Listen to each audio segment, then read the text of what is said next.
How you doing? Hi. How you doing? Oh, Well, nice to see you. nice to see you. Was there any problems trying to log in and stuff?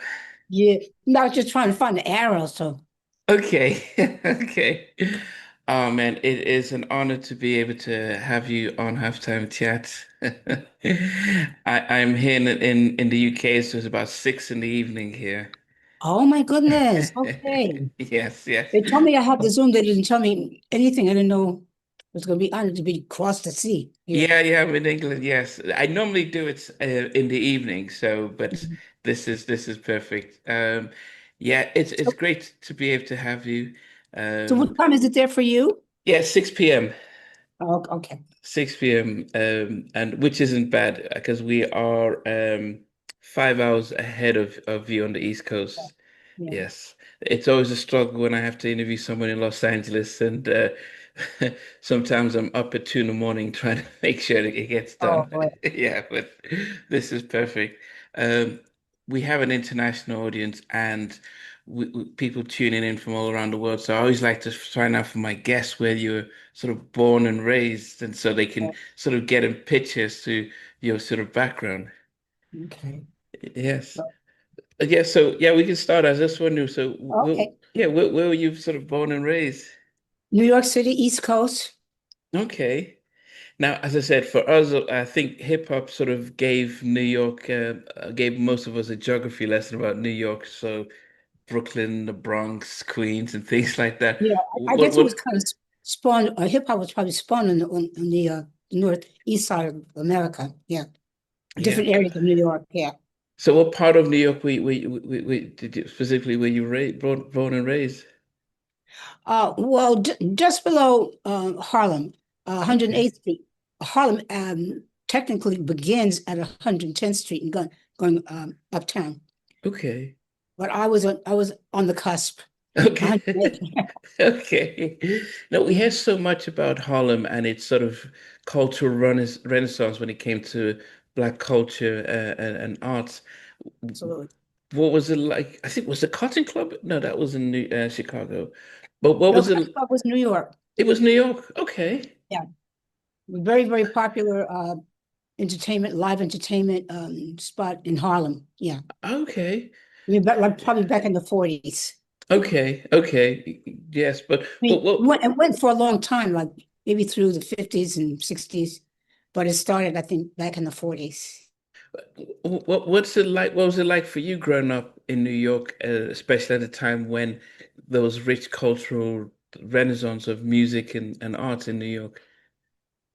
Well, Harlem is just its own little culture and own place for African Americans who essentially came up from different areas of the South and escaped, I'll call post-slavery and the difficulties that were imposed upon us financially, and you couldn't work, you couldn't live, you could be shot down just for being black. Wow.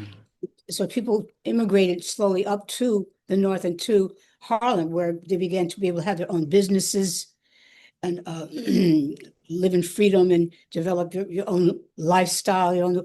We like to dress. We always have, and have our music especially continue to develop in that northern culture, which was really spawned from, um, I guess, post-slavery. Yeah. The so I went to college in Selma, Alabama, in and I was acutely made aware of the segregation and discrimination that was very prominent in the South. In New York, was it the same or was it how was it No, grown? it was there, but it was very, very, very different. Okay. I think one of the reasons Harlem existed was because there was a place where we could be with our own and not so much experience harsh separatism and racism and uh, um, what else? Keep you out of the workforce, you. I mean, if you wanted to go rent an apartment downtown, you probably could not. Okay. Very, very, very racist. But it just wasn't just in your face like that. So for you to be able to have a community of your own. Pretty much still the real estate was owned by white people. It was Oh, very difficult to buy property there because it was very, very racist. You still have some difficulties. It's still a dual system, but it mm, was a place where we could at least um, have our own culture, our own cuisine, our own style of dressing, mm, um, um, own education, and have our own culture develop. But it was separate. It was still racist. yeah, yeah. The in the midst of that, then what was your sort of inspiration growing up? Because Okay. yeah. Well, my mother was a professional singer, Oh wow. but she was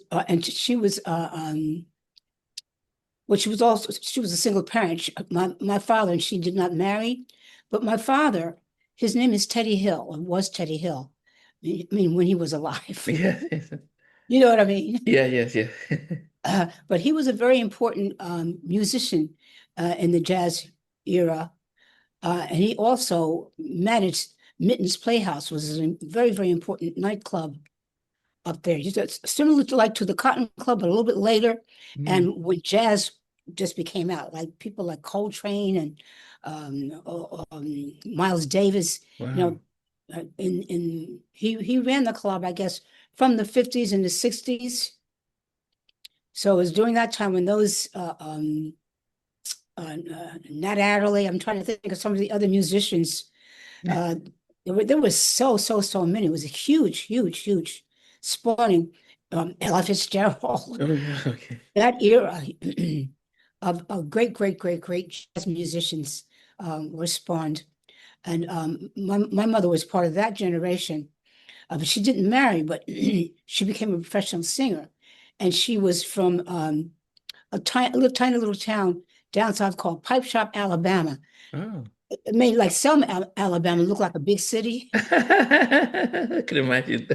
She was from a tiny, tiny little town, but she moved uh, her mother, my grandmother, to New York City, to 108th Street, and began to try to take care of us and try to have a career as an artist. So that's the influence and inspiration that began with me. Now, in the beginning, there was no music in my family, and the family was broken, and she was gone most of the time. So I was raised by a nanny, Mm, and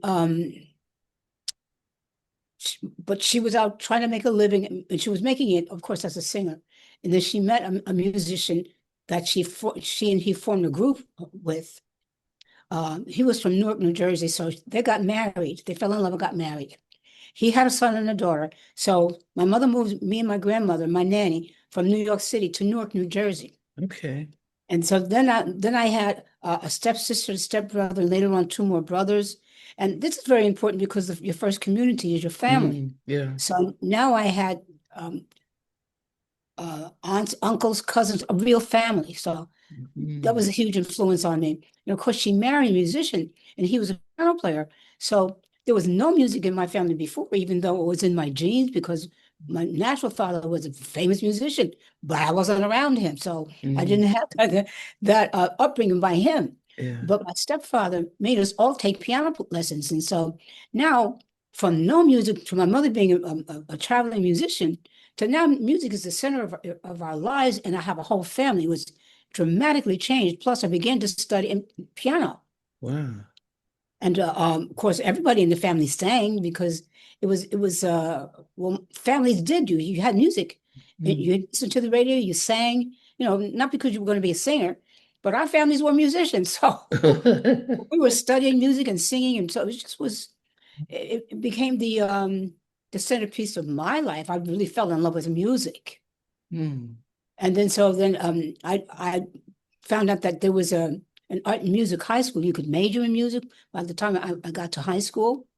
Mm. Because by the time we were in junior high school, we sang in chorus, and you had music in church. I was Catholic, but my stepfather was Presbyterian, So his son and daughter were Presbyterian. So I went to the Presbyterian church, and then all of us would sneak around to the Baptist church to hear the good gospel music. Mahalia So Jackson it and really stuff. became just a huge inspiration in our lives. Hmm.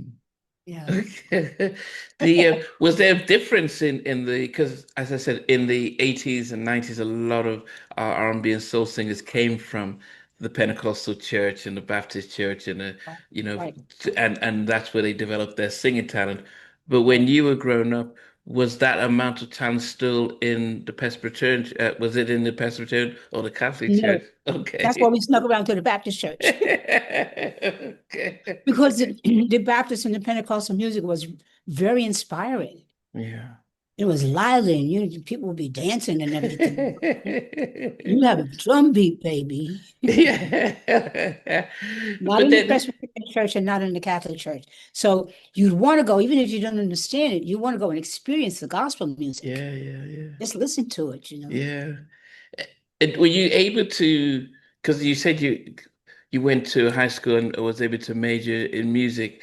Um, for, for some of us, I grew up watching Fame. Was it very similar to that type of environment? Very similar to that. Yes. Okay.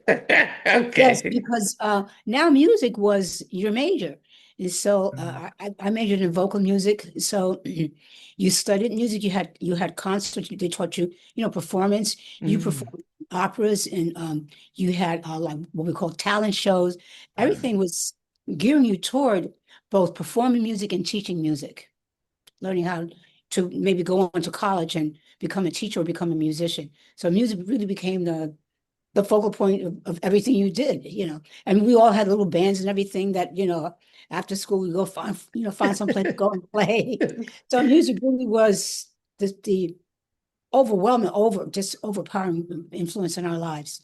And you listen to everybody around you was a musician, if they were a mm. trombone player or a singer or whatever. It was just music, music, music, music, music, music. Yeah. But at that time, was there any thoughts about, yeah, I could be on Broadway, I could be, Oh, get an Academy Award sorry, a Grammy, or was it just for the love of the it art was of just music? for me, it was just music because my parents were musicians and they were performers. So everything that we saw was just music. The other things happened to me kind of by accident as I went on, as I got out of college, and I majored in music education. So that Uh, meant I was being trained to teach. okay.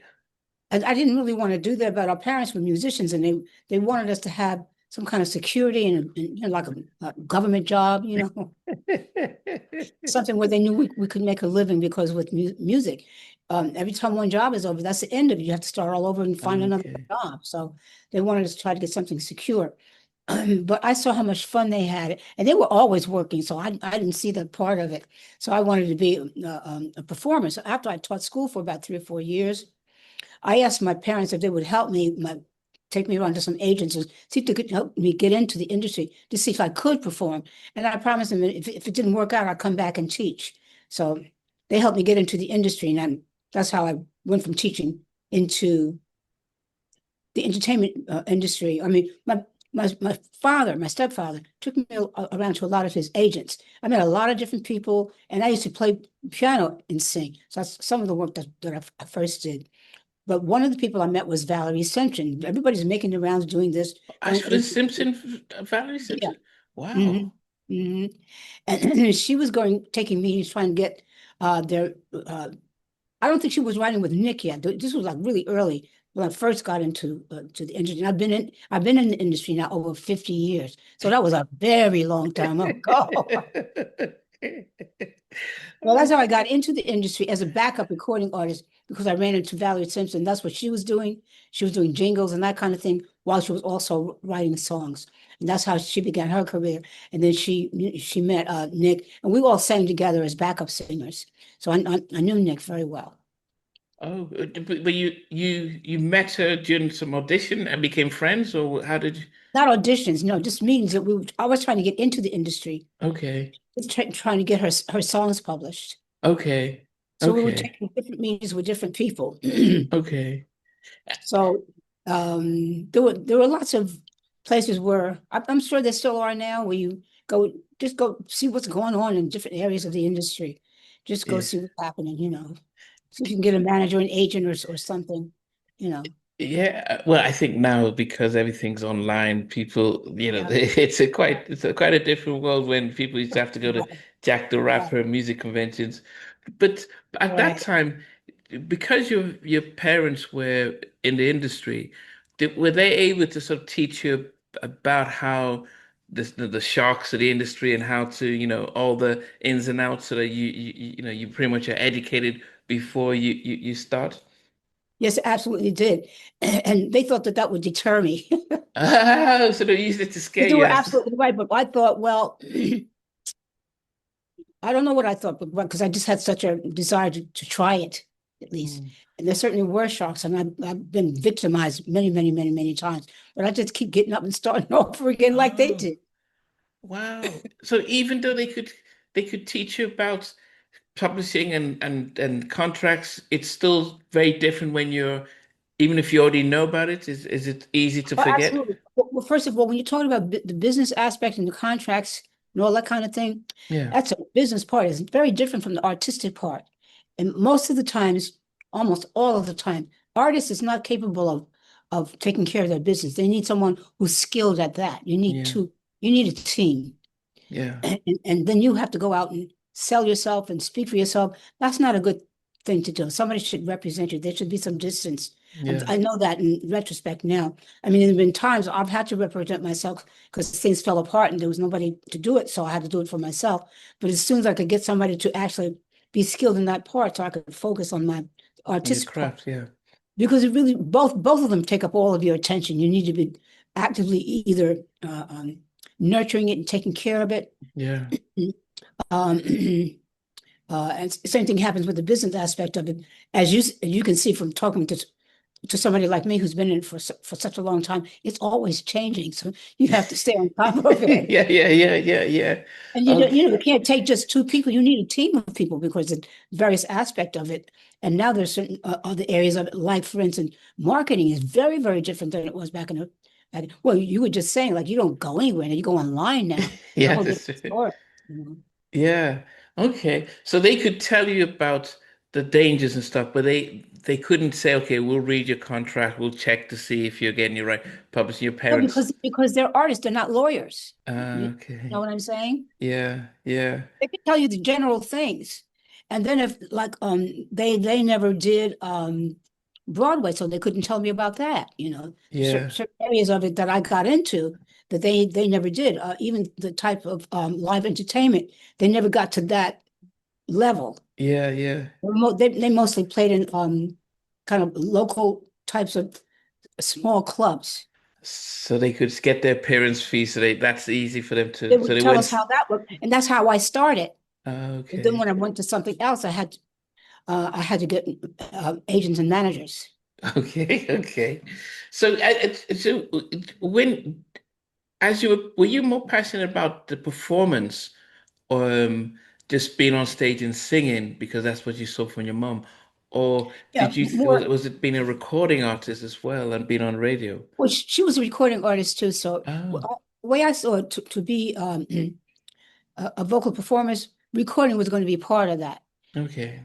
And that's an important thing too because you don't perform in the recording studio the way you do live. It's two totally different techniques. But nobody ever speaks about that. You brought that up, so I'm remembering that. Oh yeah, that was part of it too. You don't sing the same way in a microphone that's close to you and everything is soundproofed and whatever the way you Yeah. do, say in a club or in a big theater. Yeah. All of them are different, but and because you learn on the job, it's just part of what you do. Unless somebody asks you about it, you think about it. You say, "Oh, well, you have to do this that way." That they're all very different from each other. Yeah, yeah, yes.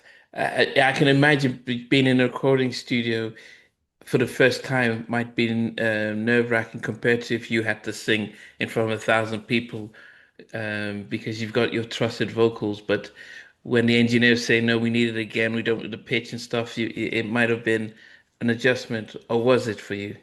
Oh, absolutely. And then when they say they need it again for about the 50th time, it's like one little thing. You remind me of a gentleman who was really picky like that, and it's Kashif. Do you know who Kashif is? Yeah. He wrote the book about understanding music industry. Okay. Amazing producer, yes. Yes, I mean, he's such a genius producer, songwriter, and performer. And he would take one little aspect, and he would hear it, I guess, some way that the rest of us didn't have ears like that. And he was such a perfectionist.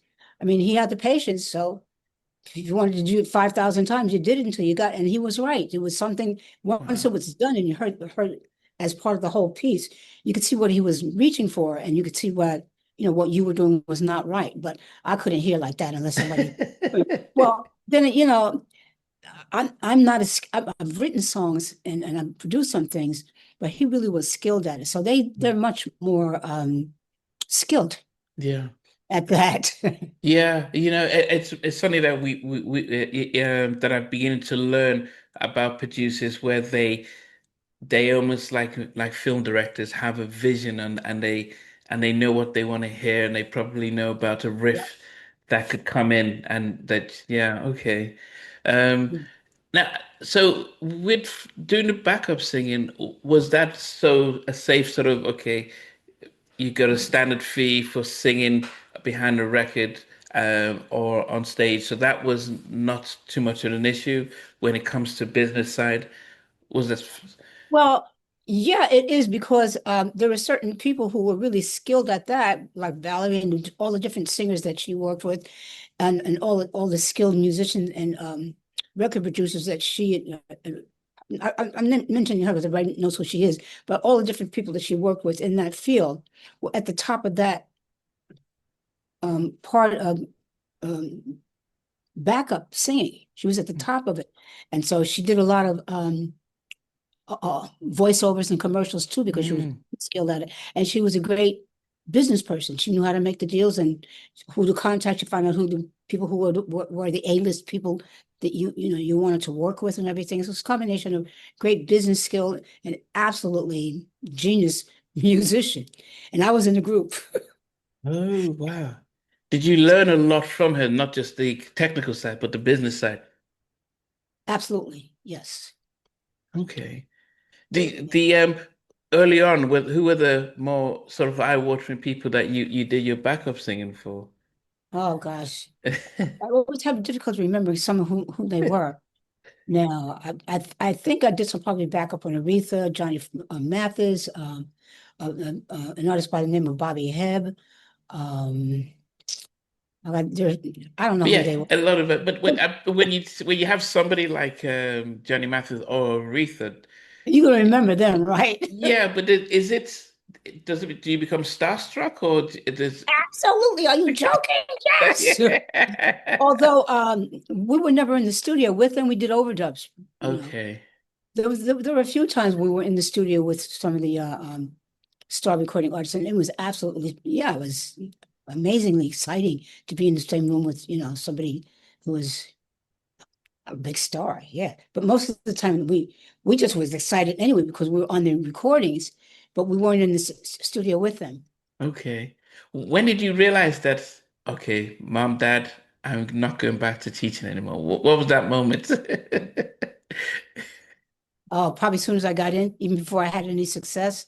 Oh, I think something told me, I don't care what happens, just stay right here. I do not want to go back into the classroom. I do now as a with master classes, it's different. yeah, yeah. But a career as a teacher back then, it was No, not your calling. no, it probably would have killed me. I needed so much to be out of that environment and in as an artist. It's like you can't breathe. Yeah. It's fabulous, but it's not right for you. Mm, Do you know what I'm saying? You just say, yeah. "Oh, it's not right for me. I know what you think of it. Ah, no. Yeah, yeah. It's like your skin is crawling. No. And the fact is, I loved it and I did a good job at it. But at the same time, I said, oh no, at least I got to try this, Yeah, yeah, you know. yeah. Did when you were doing the backup singing, did you have a pathway as to how you go from behind as a backing singer to becoming a recording artist? Does those visions ever come through, or you just live for the moment? Well, I really enjoyed doing it, and I didn't have any itch to get out of that and go on, like I had an itch to get out of teaching, at least try performing Yeah. that. But you meet so many different people. You figured you're going to meet somebody who might give you let you do a demo, or um, go meet somebody that might give you a recording deal. So you have the hope of going to be moving up to be a solo artist. Yeah, you have that hope. Yeah. So when did it change for you then in the midst of doing backing work? Well, what had happened was What had happened was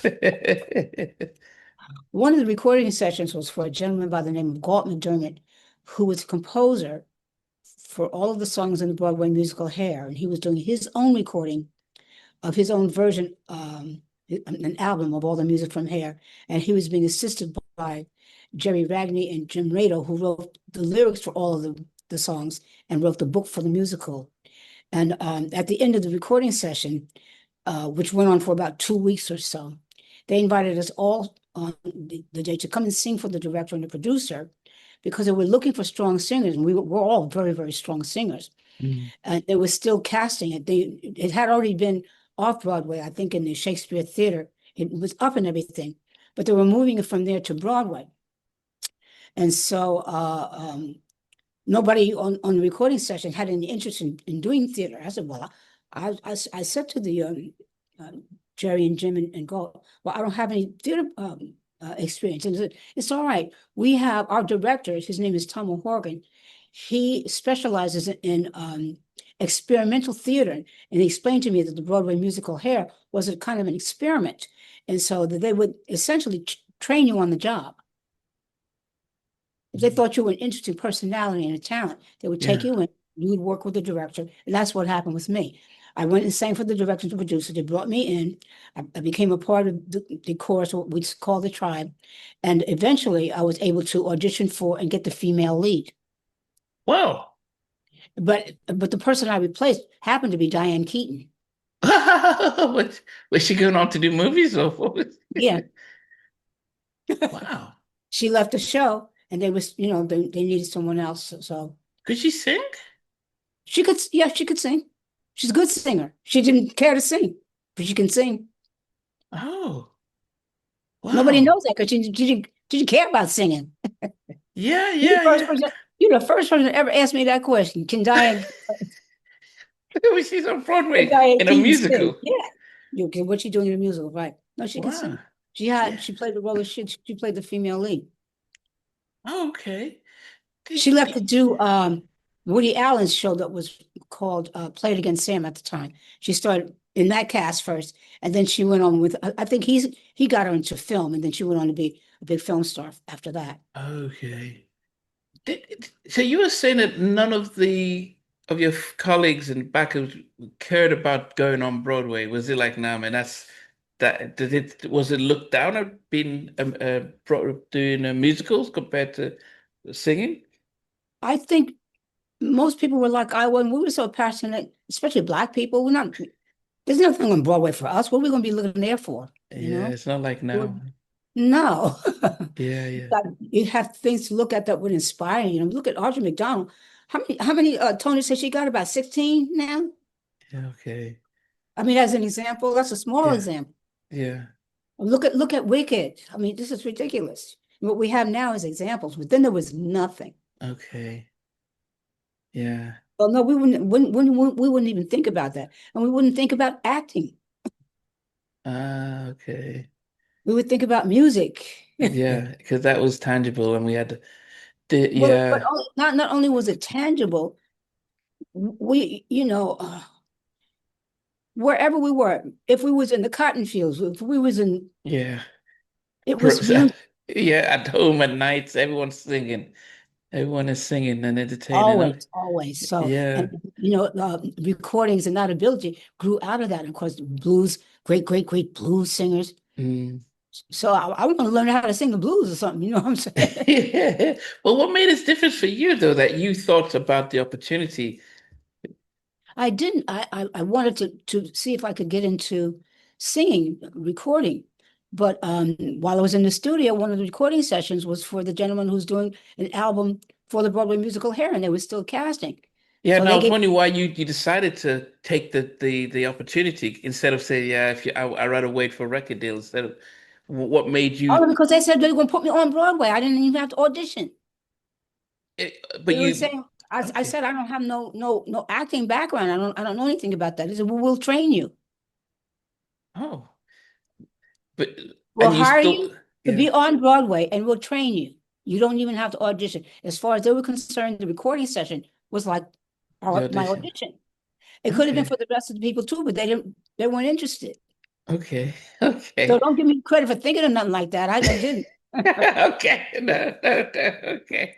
But I know you have to be told that a few times because it never happens like that. So you're not used to Yeah. hearing that story. Yeah. Did Never happens like that. was it nerve-wracking then being one of were there many other blacks in theater when you got in? Oh yeah, yeah. By the time that I got in, I'm trying to think. Leslie Uggams was there. I'm trying to think of Diane Carroll. There were not a lot, but there were some. Okay. Okay. But when in your cast, were you the only person black of color Um, in no, there was the role of HUD was a major male black part was especially for a black person. There were a couple of other um, characters in the play where they could have been any color. okay. In some cases, because it was a series of jokes and vignettes about our society, they had that Margaret Mead was a, social commentator. So they made her a man in drag. And they wrote this special speech for her that was poking fun at her uh, observations about humanity and how they mate with each other, and like you were talking about apes or something, Mm. but but also to make it funny, Yeah, yeah. funny comments on society. But it was a unique type of theater piece. It was very Mm. unique what they did, and of course they needed three black girls because they wanted to play. We played like we were the Supremes, Mm. and our main song in the show was "White Boys Are So Pretty." And of course, they were commenting on, oh, we don't talk about mixed relationships. Oh my goodness, not in the 50s and the 60s. That's not really allowed because we're still getting over segregation and racism. Yeah, yeah. And so it was very bold for them to make statements like that as a joke in a song by Mm. the Supremes. Oh, goodness.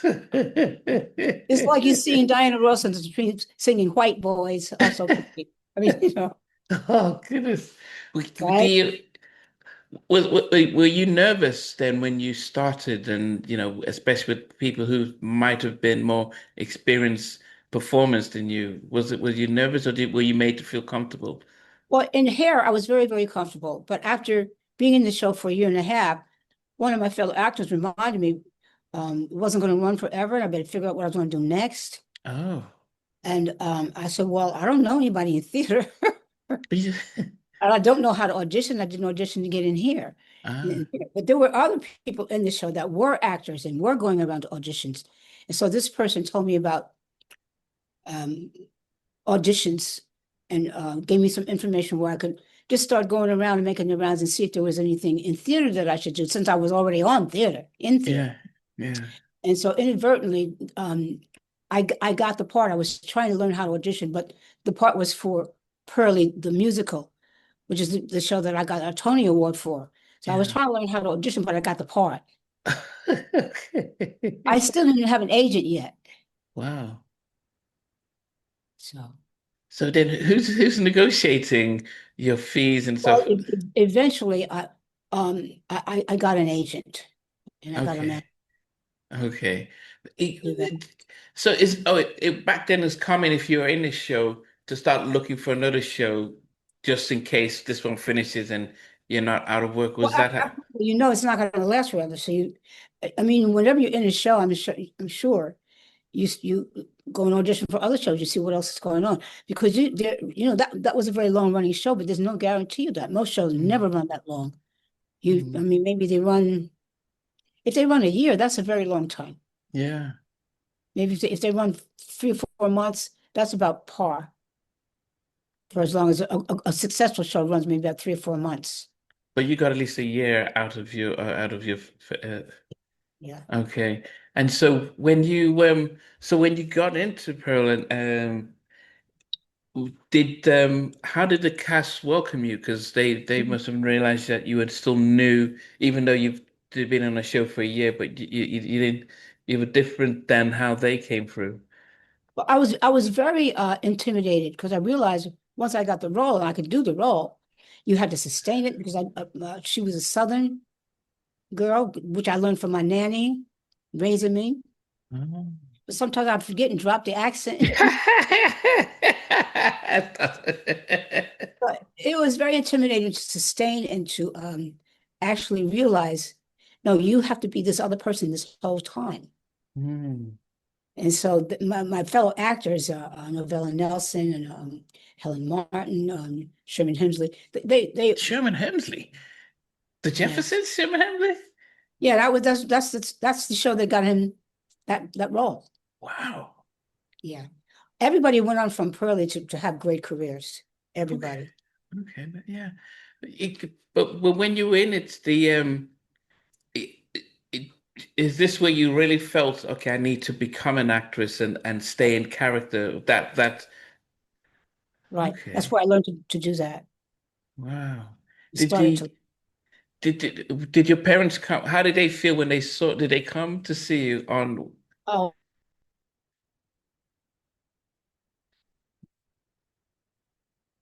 Is there? um, they Okay. trained us and everything to be musicians, but even they never thought about theater.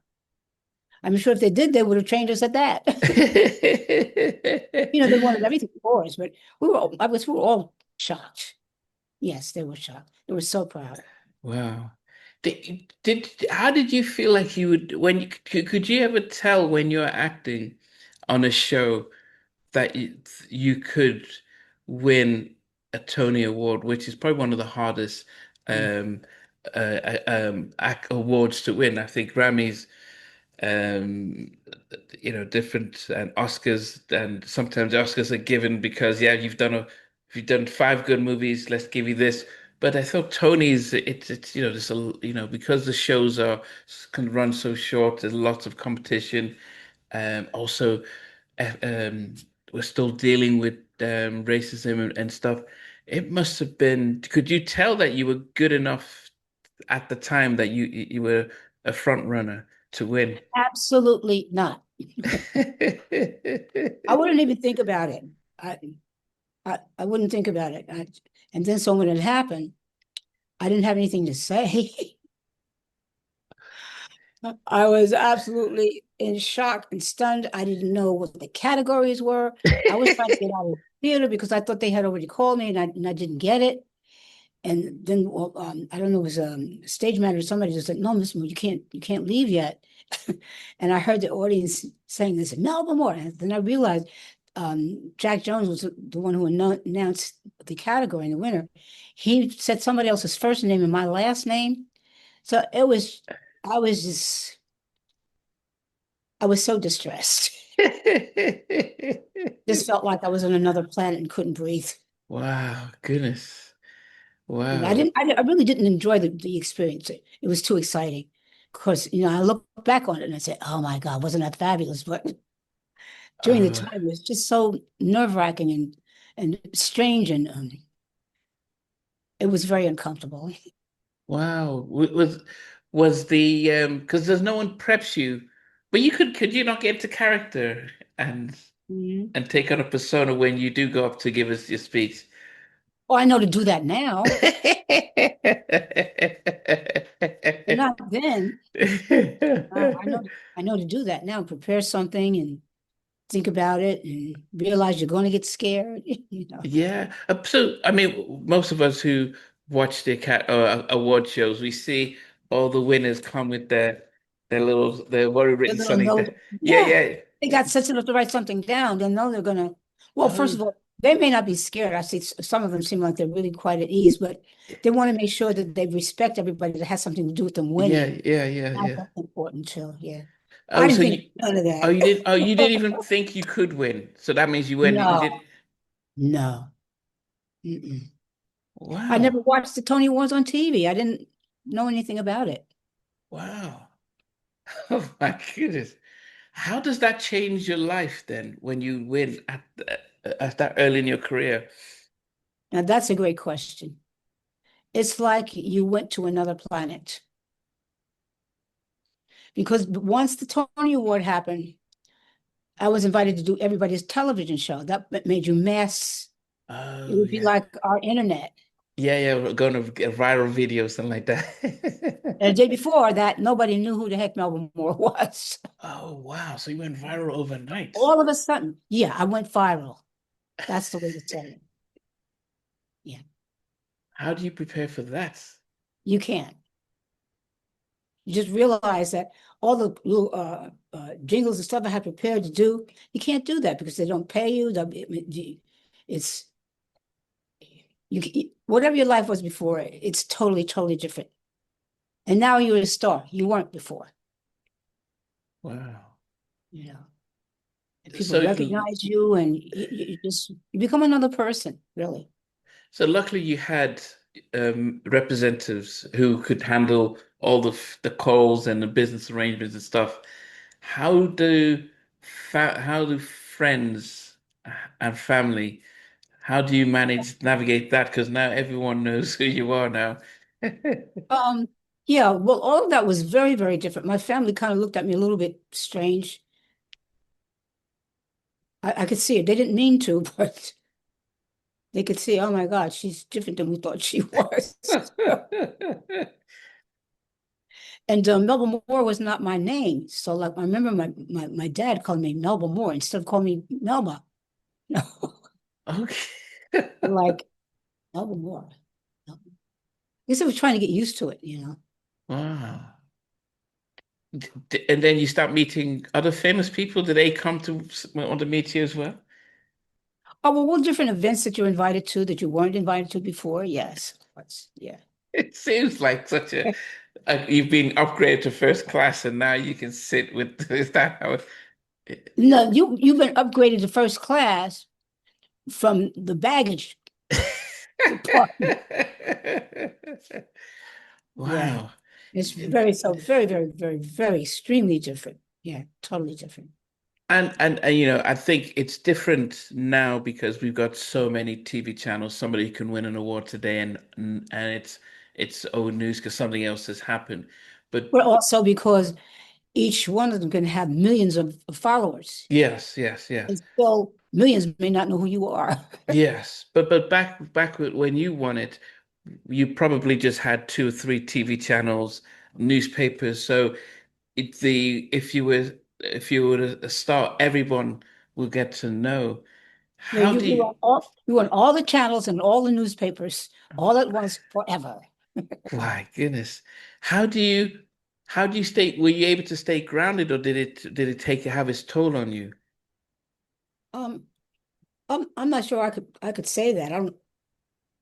I'm sure it changed me and everything, but you're so busy. One of the main things I just remember is trying to learn, you know, how to do the things that I'm invited to do. For instance, on television, you're invited to do. You had to learn how to talk on everybody's talk show, for instance. Okay. And you know, then you realize, oh, they're not just talking. It has not only makes sense, but it has to be entertaining. And Oh yeah, yeah, oh God, you know. yeah. That's one small example. I mean, if you're doing a variety show and you're given a script, that's another thing. But okay, for instance, now one example, being invited to do the Carol Burnett show.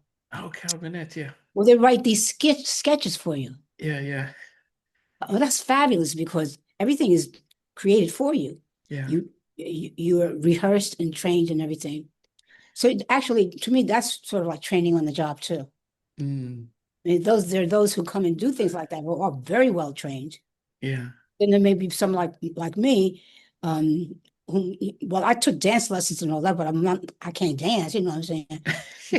They rehearse you for the part, so you do very, very well. And then they're working with you, so you're raised up just by being with them, you know. Like I remember Yeah. when Carol and I did this skit, we were with two little girls and we steal candy from the candy store. We tell lies about it or something, but I'm here with Carol Burnett, playing a role Wow. as an example. Yeah, yeah. I remember when I interviewed a lot of R&B acts, and they said their families don't realize they've made it until they see them on Soul Train. When did your family realize, okay, you've made it? What did they see you on? What was there a show, Ed Sullivan or something like that? Did they then it's like, okay, you Oh, well, definitely. Ed Sullivan, like you said, Soul Train, when they see you on those shows, they know that you've made it. Yeah, absolutely. Yep. Did you ever go back to work then, back to your show? Because after the Tonys, was the show already over when you won the Tony? The broad the No, the show play. was still running. Oh, but you still went back to work. Yeah, Okay, but you got a different kind of reception once they announced yeah. you when she come in and stuff. It's like they come in, ready to laugh at the jokes and whatever because they know about it now. Wow. So how did that then, the transition to be able to, were you then in a place where you could tell your agent and manager, I want a record deal? Or how does that transition happen? Oh, you get offers. People see you. Oh, so now they're coming to you, not like you have Yeah. to, wow. You don't have to go chase them down. They'll start chasing you down. So was the music part still something you still really wanted to do, or did you think, now this Broadway, Absolutely. I I've mean, got it? so even now, I've only done musicals. I've never done a straight play, so the music is still the heart of it. Mm. It's just not everybody can act and sing, so it's not like that. That's just a natural outcome. But the music is still the basic heart of everything that you're doing. But now you're an actor too. Yeah. But then I guess it's when it comes to choosing a label, um how, if they're coming to you, how did you decide which label would be the best one to Oh, I had some managers then and some lawyers. They didn't work out either, but I did have them. You start making the boundaries, you make the mistakes, and you have some successes, and you figure out how that works.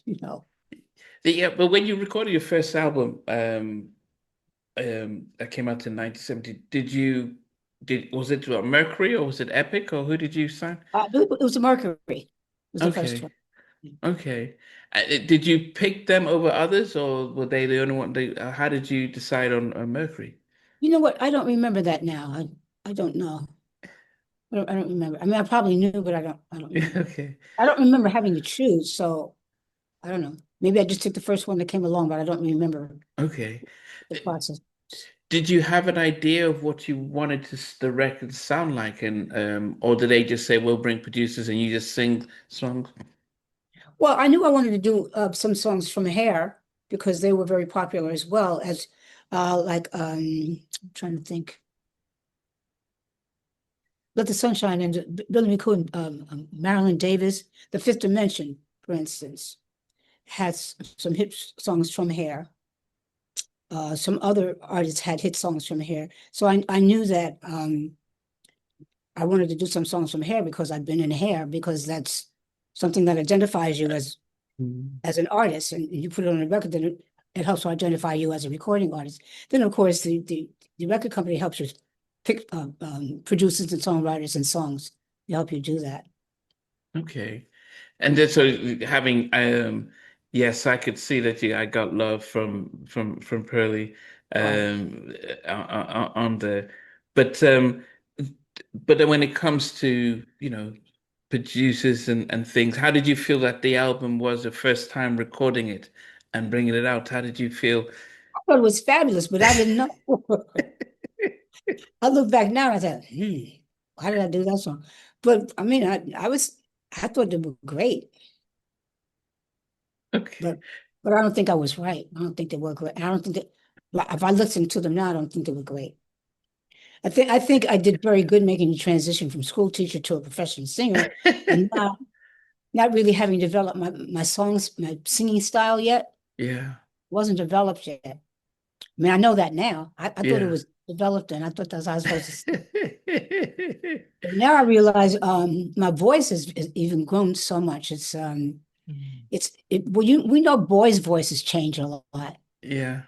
It'd be similar to that. Like it's matured a lot, it's grown because it's an organ and it continues to change, but also because like any athletic sport, its muscle continues to develop. Yeah. So it's very different now than it was then because of my youth and my maturity now, but also because of singing certain ways. So you develop a certain way of using it. And so you can do certain things now you couldn't do then, you Mm. know? Yeah. But you were singing on Broadway, so I mean, you had to Yeah. project your voice a lot different than if you were singing in a church or recording a song and stuff. I was surprised that it within a year you came out with your second album. Was it a sense of okay, that was an experiment. Let's get you back in the studio and do it again. Oh, yeah. I mean, it's always that way. Whatever the last one was is what it is. And then we have to see, well, what are you going to do next? You don't Mm. know that unless you have something I mean, only person I can think of, well, there's probably a lot of people, but I can think of one person who might know what they're going to do all the time would be Miss Aretha Franklin, because whatever she sings is going to be a hit. But I wasn't like that. No, I have to figure out, okay, where's my voice right now? What's popular right now? Everybody has to consider that because Yeah. you have to fit into their playlist. Mm. And you want a chart. You want people to prefer your song over somebody else. You're in competition now. So you do have to figure that out. Yeah. Did you, by this time, did you run back into Valerie Simpson when you were recording? Trying to think. Actually, no, I think our path just kind of went different ways. Okay. Yeah. Because I was thinking now that you're looking for songs for your albums, is it a label and A&R that go around and find songs, or are they giving you the Now, opportunity? No, well, back now, then. back then, Yeah. back then, oh yeah, your label really essentially does that for you. Okay.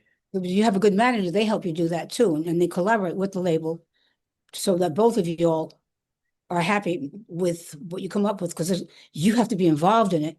Can't have Mm. someone just dictate to what it should because they don't know you. And maybe at the early stages, you don't know you either. So Yeah. you have to have like a team of people kind of translating everything so it's out to, then you have a forum of what everybody thinks is going to be successful for the label and for you. Yeah. Yeah. But then when you get to do um you move to Buddha to do This Is It. Did you were you more like okay, we've done all the other albums, so this is I think I've got the hang of how I sing and my No,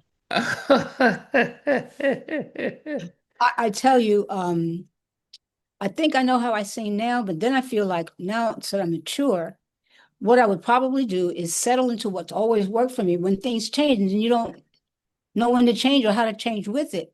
So thank goodness I've always been like a work in progress. So as long as I had good collaborators, we could figure out what's appropriate to do next.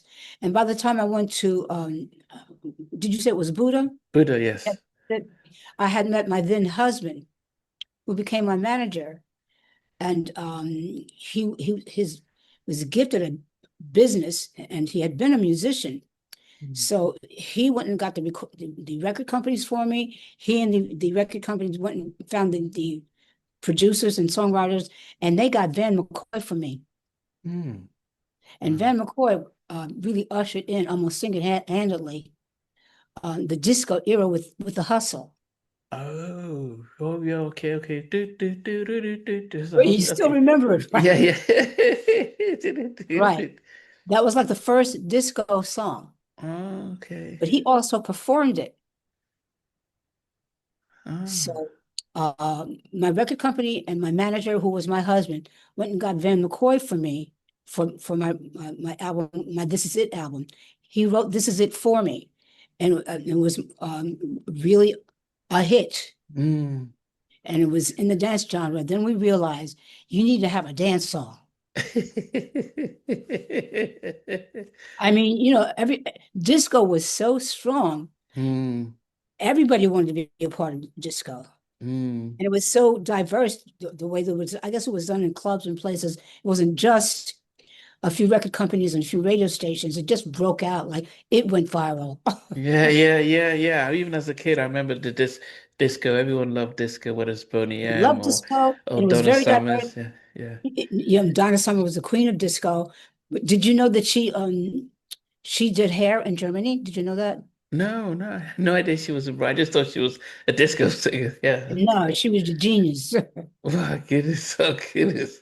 Yeah, And wow. And even off the wall, Michael Jackson, everyone was into disco. It was, yeah, it was right. Well, what we call it disco, I'll call it dance music because dance. now there's there really are categories Mm, and they come from different areas of the country. yeah, But then um, I guess you could call it disco because disco was so diverse.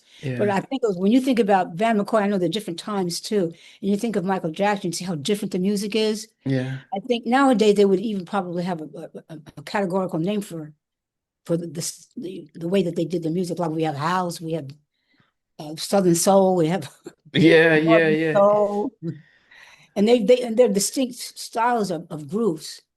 Yeah, I mean, with even your no filter, which we'll get to, dance music. I'm sure if you add a few little synthesizers, they could create over as disco because it's the same, fast beat and but it's uplifting and something like that. Right.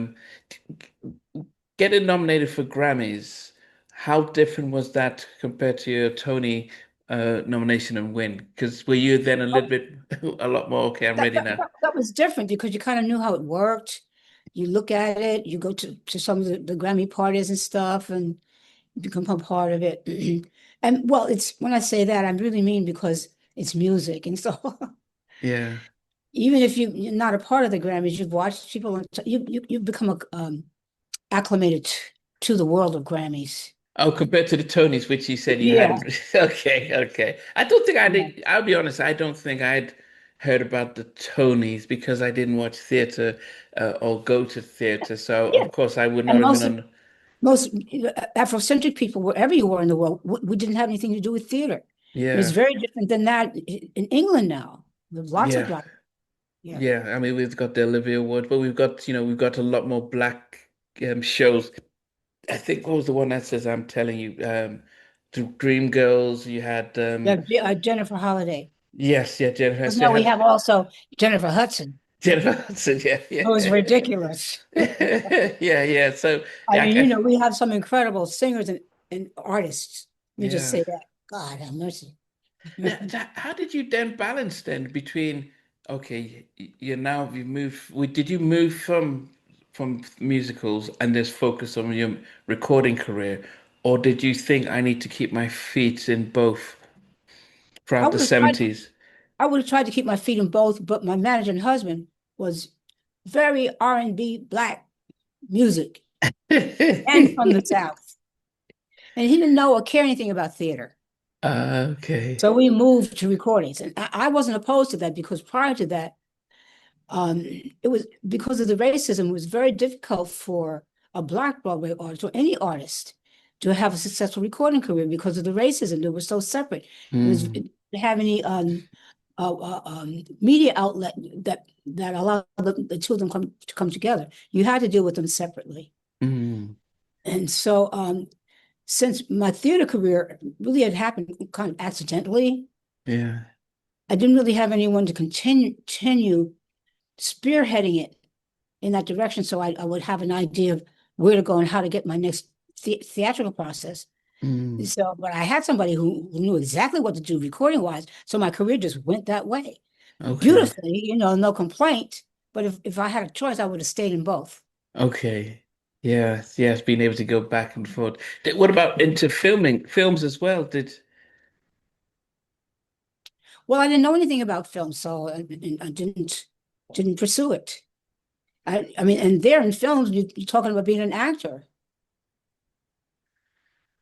I mean, I wasn't an actor thinking, I wasn't thinking like that. yeah, it's a lot different. I think from the late It's 80s, very early different. 90s, the if you could sing, we'll get you to I act. We'll mean, get first of all, we didn't have Tyler Perry. yeah, yeah, yeah. Even not even Tyler Perry, but they were Well, doing I'm just yeah, saying, that's yeah, an example to say, Yeah. that you have movies to look at that you can aspire to Aspirates, without yeah. having to break the color barrier or some other barrier.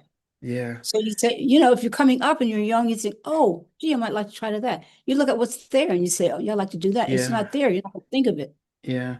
And as I said, I think it was in the late early 90s where there was a lot of black movies, black directors, and so got Janet Jackson come and act, and you got Tyrese come and act. So you were getting people who stuck Jennifer Hudson and Beyonce, Dreamgirls. So you were getting Excuse me, singers. and Eddie Murphy. Yes, okay, Eddie Murphy, a comedian who needs to get into acting. So that was a shift, Yeah. but as I said, when you started it, it wasn't that probably wasn't the direction. And I guess your manager was thinking, let's just sell albums, let's just sell records and stuff. Well, he was also thinking you're going to lose your black base because black people Ah, don't go to the theater. yes. There's nothing there for them to see, you know. If you had a choice, what style of music would you have?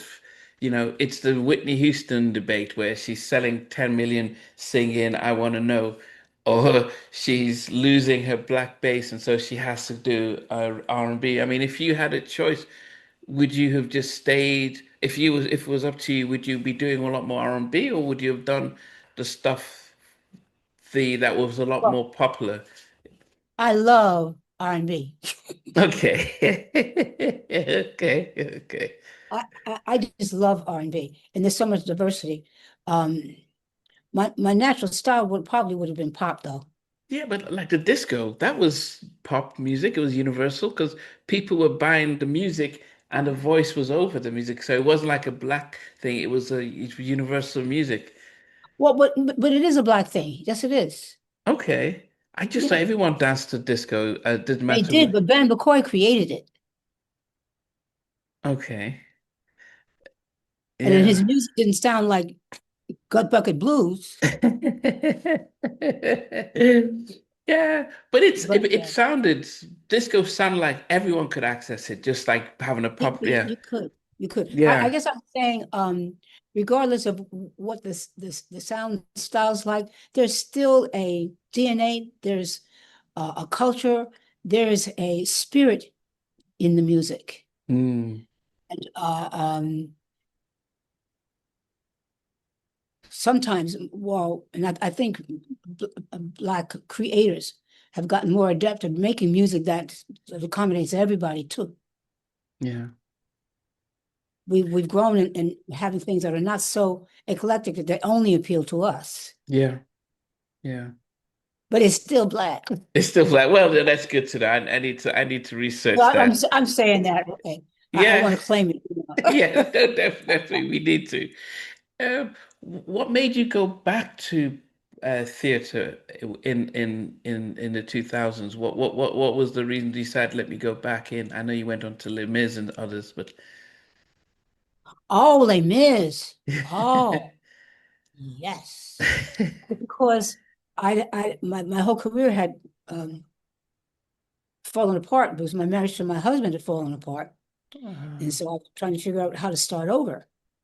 So I was in a little town trying to create a theatrical piece to see if I could maybe use that as a base for some uh, of my music.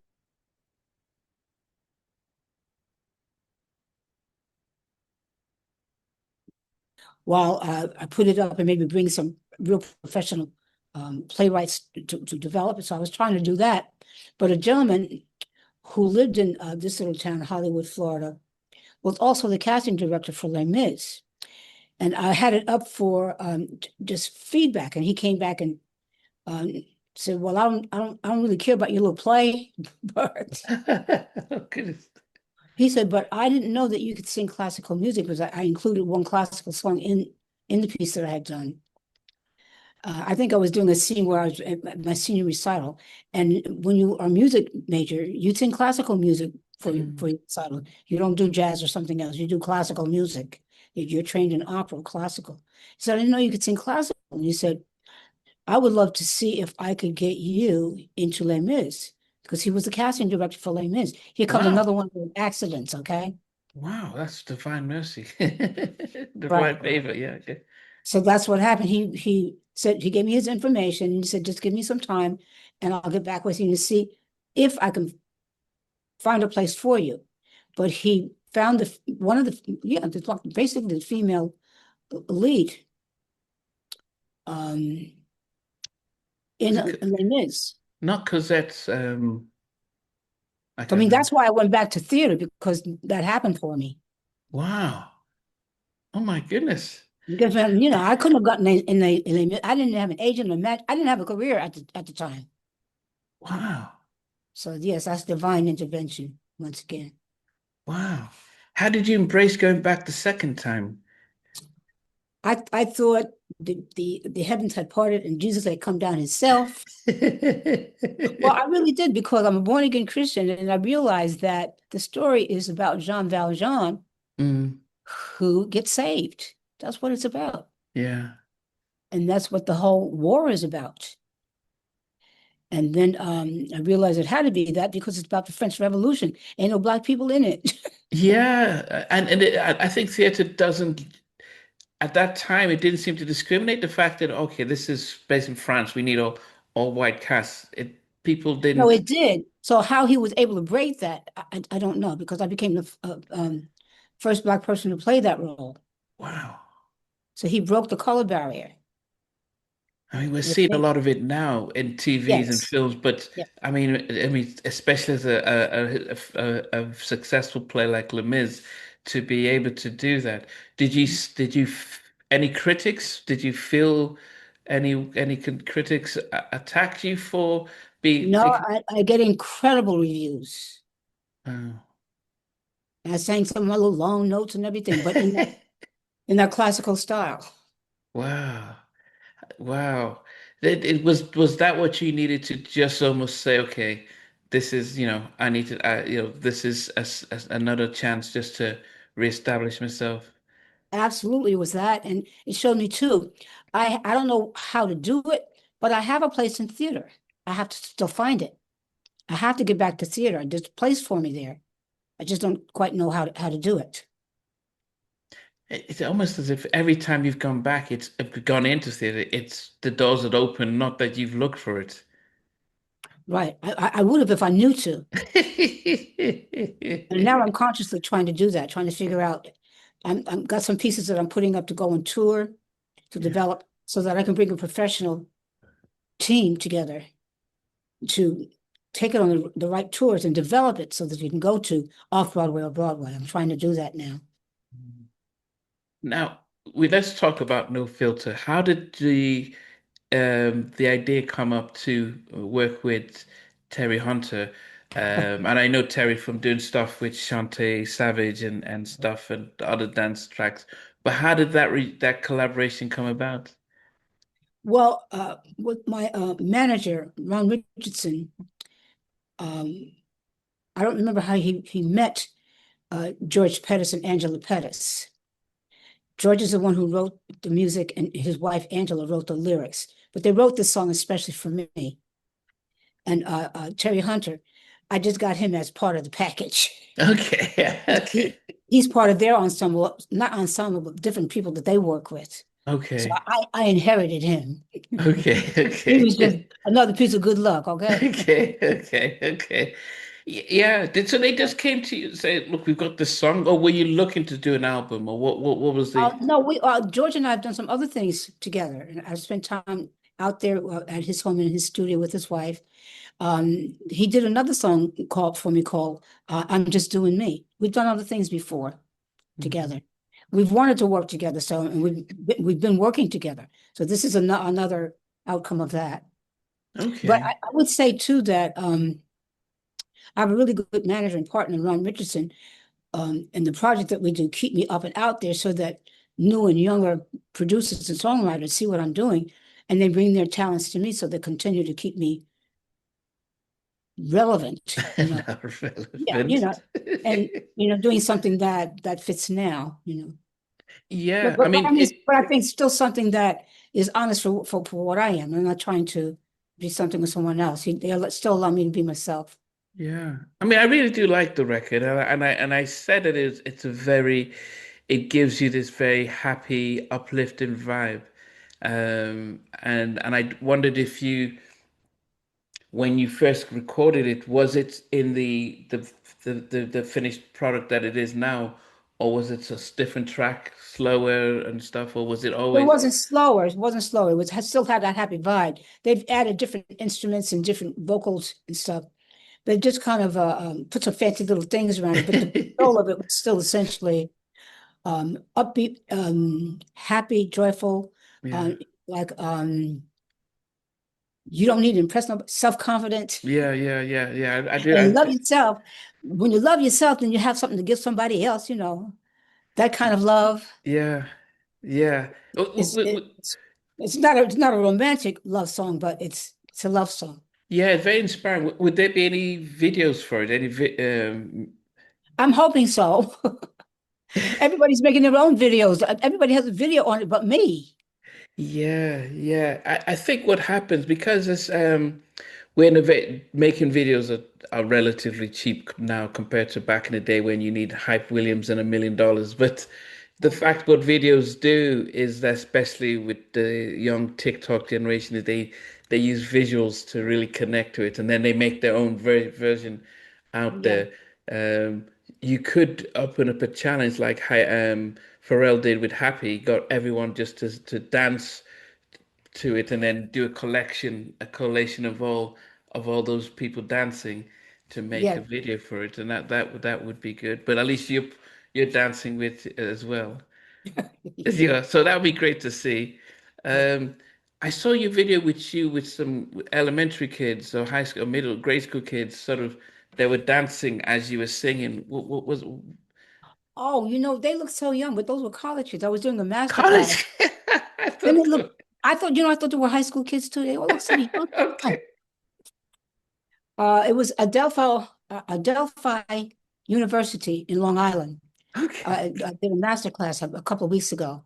And Okay. so then we were also performing together. I was performing with them. Okay, okay. Yeah. So what is it that you do now? I mean, you're still recording music, but you're doing master classes at the university or I'm doing that too, yeah. okay. Along with touring. Yes. A lower Torrid.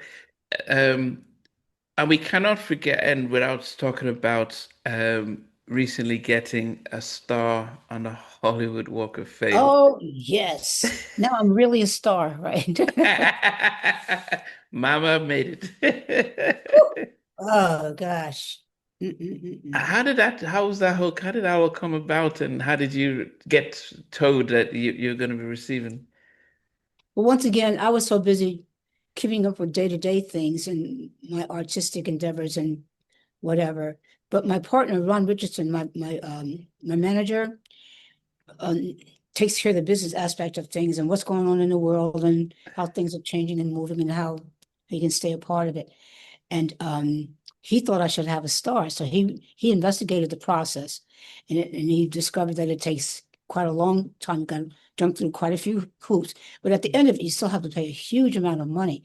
And so he started making efforts to get the money, and he raised the money to do it, and he made it all happen. And Wow. then when he told me,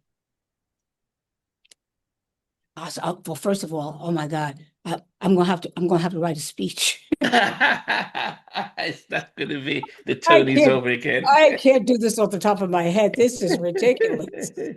Of course, I guess I'm accustomed to having these incredible things happen that I don't really think through or think about. Yeah. And then I said, because I am not going to go there now. And I see Cat Williams who paid for it. Wow. It's several thousands of dollars. It's very expensive. I see people there like Frida Payne, Tisha Campbell, one of my friends from Hair, um, Terry Lewis, Jimmy Jam, Terry Yes, Lewis. yes, yes. So many different people who made this happen and came there to support me. And I said, and I said, oh, well, wait a minute. I said, oh my God, this is on the Hollywood Walk of Fame, which means it's permanent. You can Yeah. forget it if you want to, but it's going to be there as It's long as us. Hollywood is there. Yeah. So I really did some serious thinking about it to realize that, okay, not only that, Miss Melba, you've been here. for decades now. So it's a surprise and everything, but you can't keep treating it like it's a surprise. And then what's another? No, this is permanent. You got to kind of settle down and realize this is accumulating into something. It's important. It's vital. It's your life, and it's several other people's lives. And this is a combination. It's not going to just keep going on. You got to figure Yeah. out,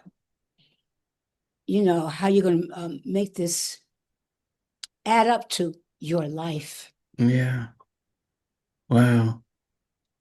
You I know, mean, half otherwise, I a, think I would continue to be kind of immature about it. yeah. Though you like to stay young, you have to grow up. Yeah. Oh, goodness. What was it like, the ceremony itself? Does it become very humbling? You've seen all these Very people come so. to support you, then they unveil the star and its reality Yeah. sinks in. Yeah, and then well, especially for certain people like Cat Williams, of course I know who he is and everything, but I never met him. Oh, so he wasn't like a family friend. So he just, No. oh, wow. Yeah. So you realize these situations are very serious in their own way. And they're very real. And I'm trying to take it all in. I know Wow. I probably just started crying because I said, I can't get, I don't understand all of this. I know I'm grown and Yeah, everything. yeah, yeah. What you're hearing, this is real, and try someone also an incredible person is Lunel. Oh, yes, yes. Linnell, the comedian. Yeah. But these people come and they support you, and they're going to be taking me on tour with them, and they're making me Monique. They're going to be making me part of their work. They're one of the reasons I'm going to be on tour. Wow. So I'm not just talking about my little hit record. So it's just Wow. a combination of really serious things that mean your life, but also allow you to continue your life at a higher level, I think, of quality in every way than all the incidents individually add up to something important and vitally Yeah. permanent. Yeah. I mean, if you've given us half a century of excellence and being a trailblazer, you would have inspired a lot of people along the way.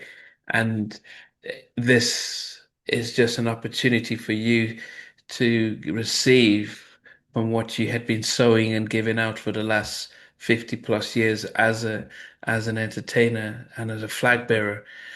Being in theatre when very few of us were there, um, winning a Tony at that early, and then just making music, and I think that's sometimes how God opens doors for you when you least expect it. It's almost like saying, "Well, look at why."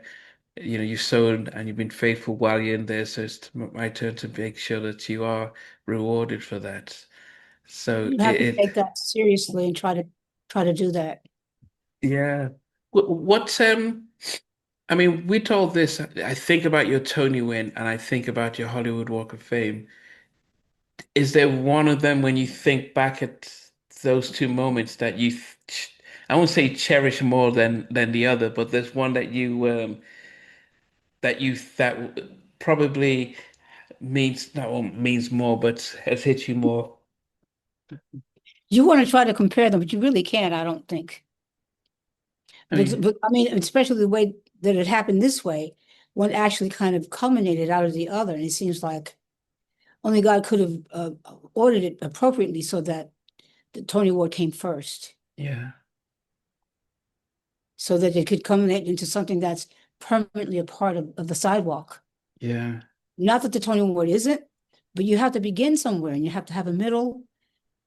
And unfortunately, everything has an end, but if it's going to end, no, well, we've seen Tony Bennett in his 90s performance, so I don't know yeah, about ending. right, right, right. Yeah, I'm thinking about those moments too. How do you continue it so that you continue to collaborate with younger people that allow you to stay there as long as you're in your little earth suit. Yeah, yeah. I think, if and as I said, I will hope that No Filter gets a lot more publicity, but when you're listening to it and you're hearing your vocals, you are bridging a gap with the way you're delivering and the theme and the message. So I would hope that your team would put together a video, just ask fans just to send in themselves dancing to the song and just Mm. compile that. It probably wouldn't cost more than $100 just to get all these, people sending in videos, or they can WhatsApp the videos, tag you it in, and they just download it and put together, and they'll get you singing and dancing along. That is the visuals, because as I said, this generation they need visuals, and then they'll do their TikTok stuff. But it was really, as I said, really inspiring and uplifting song. So I'd hope it does get that publicity that it deserves. Yes. Okay. So I always end by asking my guests that if you were on an elevator and you had to watch, you were stuck and you need to watch your favorite movie until the elevator works. What's your all-time favorite film? That I've done or just No, period? that you love to watch. That your all-time favorite movie that you love watching. Well, it's a movie that I did, but I would say Fighting Temptations.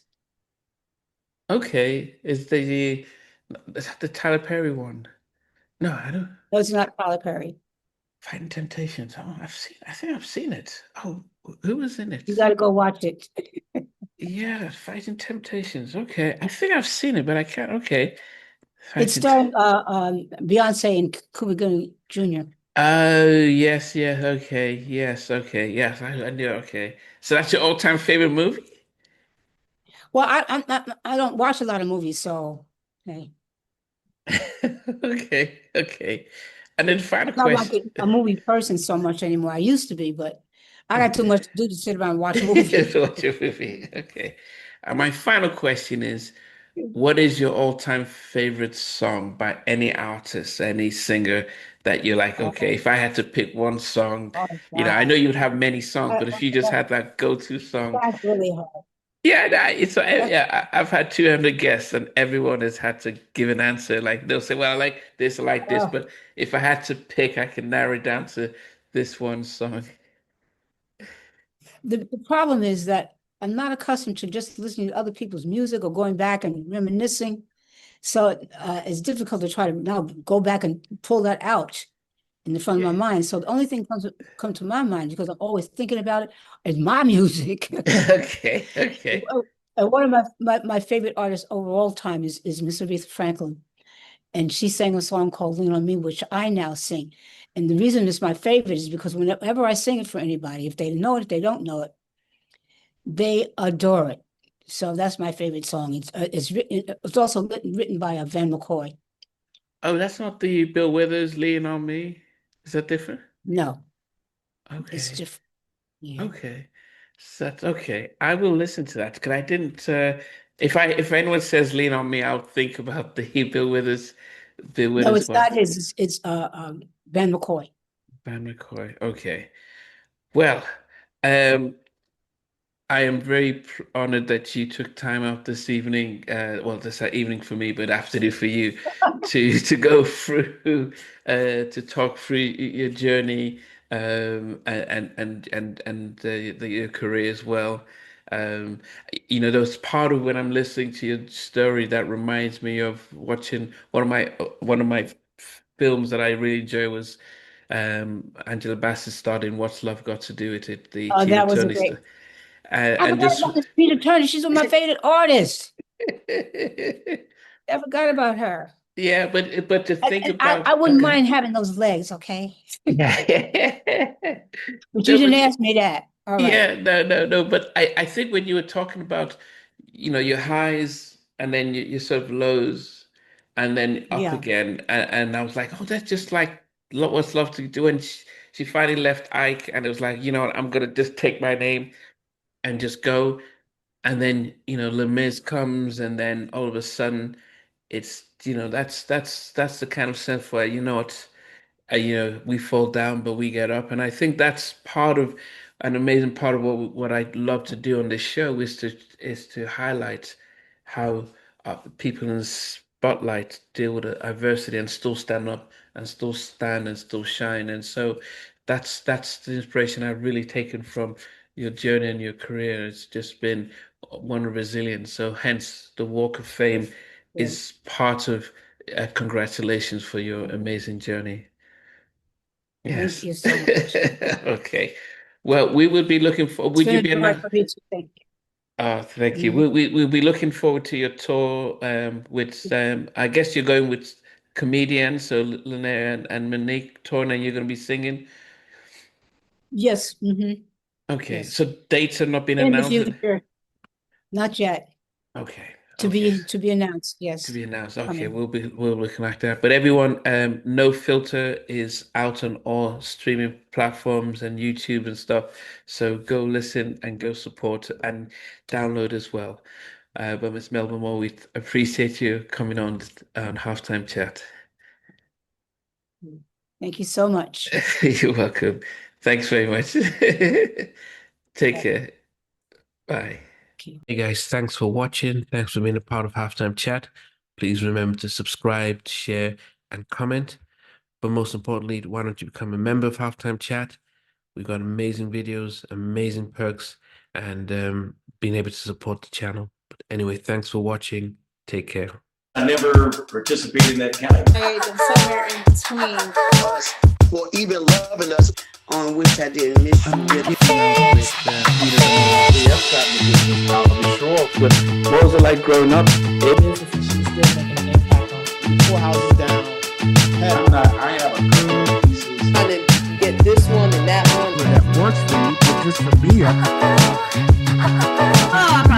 No. Okay, you're okay. They don't understand what Joseph Boyd winning all spirits. Play it. And all these guys, they all work together. I mean, I love all different genres.